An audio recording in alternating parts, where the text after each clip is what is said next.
Praise the Lord. தேவனுக்கே மகிமை உண்டாவதாக. இந்த காலை பொழுதும் உங்கள் அனைவரும் சந்திப்பதில் மிகுந்த சந்தோஷம் கொள்கிறோம். கர்த்தர் தாமே உங்களை ஆசீர்வதிப்பாராக. வாருங்கள், தேவனிடத்திலிருந்து ஆசீர்வாதத்தை பெற்றுக்கொள்வோம்.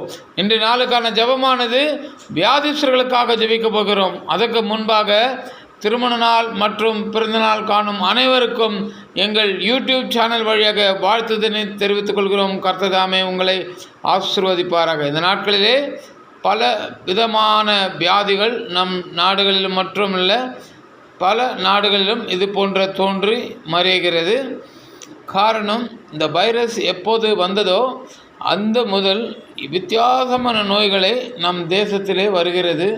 இதிலிருந்து நாம் அனைவரும் விடுதலை பெற வேண்டும் என்றால் பரம வைத்தியராகிய நம் தகப்பனை நாம் கண்ணோக்கி பார்க்க வேண்டும். எந்த சூழ்நிலையாக இருந்தாலும் பிறருக்காக ஜெபிக்கணும். போராட்டமாக இருக்கலாம், கடன் பிரச்சனையாக இருக்கலாம், எந்த பிரச்சனையாக இருந்தாலும் மனம் சோர்ந்து போகாதபடிக்கு கர்த்தரிடத்திலே நம் மனம் மகிழ்ச்சியாக ஜெபிக்கணும். பிறருக்காக ஜெபிக்கணும். நம் சபைக்காக ஜெபிக்கணும். நம்ம அக்க பக்கத்தில் இருக்கிறவங்களுக்காக ஜெபிக்கணும். முக்கிய மந்திரிகள், பிரதம மந்திரிகளுக்கெல்லாம் ஜெபிக்கணும். கர்த்தர் நம் ஜெபத்தை கேட்டு அநேக இடங்களிலே இந்த நாட்களிலே பார்க்க போனால் ரோடுகள் சரியில்லை, குழியும் குன்றுமாக இருக்கிறது. அதை எல்லாம் பார்த்து கொண்டு சும்மா போகக்கூடாது, ஜெபம் பண்ணணும் அந்த பகுதியில். ஏன்னா கர்த்தர் நிச்சயமாகவே அந்த பகுதியில் புதிய சாலை அமைக்க கர்த்தர் போதுமான தேவன். அவரிடத்தில் நாம் எதை கேட்டாலும் கர்த்தர் சொல்கிற வார்த்தை தான், என்னால் கூடாத காரியம் உண்டோ என்று. ஏன்னா ஒரு வசனம் மற்றும் அடிக்கடி என் இதயத்தில் வந்து போகும். அது என்னவென்றால், தேவனால் கூடாத காரியம் உண்டோ, தேவனால் எல்லாம் கூடும், நான் உன்னை அதிசயங்களை காண செய்வேன். ஏனென்றால் அவர்தான் நமக்கு இதெல்லாம் செய்யக்கூடிய தேவன்.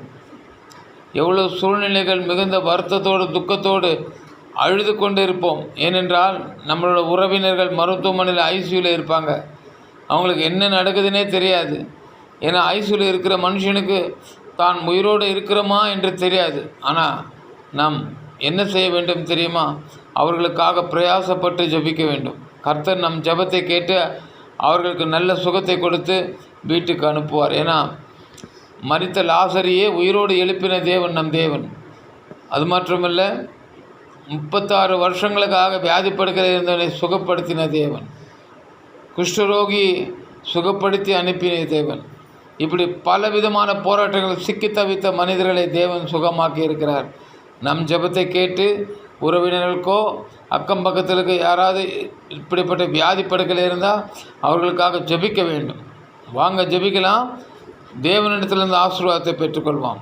கர்த்தாவே, இந்த காலை பொழுதுக்காக உமக்கு நன்றி ஆண்டவரே. இதோ ஆண்டவரே, குடும்பங்களிலே காணப்படுகிற இந்த காய்ச்சல் பிரச்சனை, போராட்டம், கேன்சர், இப்படி பலவிதமான போராட்டத்தை சிக்கி தவிக்கிறார்களப்பா.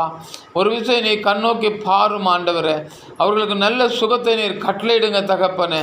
அப்பா, இந்த சுகர்னால் பாதிக்கப்பட்டு அநேகர் கண் எழுந்து காதுகளிலே கால்களிலே புண்ணும், நடக்க முடியாத இடுப்பு வலி, பயங்கரமான போராட்டத்தில் இருக்கிறார்கள் ஆண்டவரே. தயவு கூர்ந்து இப்படிப்பட்ட சூழ்நிலை காணப்படுகிற பிள்ளைகளை சுகமாக்கும் ஆண்டவரே. உம்மை நோக்கி பார்க்குற யாரும் வெக்கப்பட்டு போகலைன்னு எங்களுக்கு தெரியும் ஆண்டவரே. அப்பா, ஒரு விஷயம் இவர்களை சுகமாக்கி விடுதலை ஆக்குங்க ஆண்டவரே.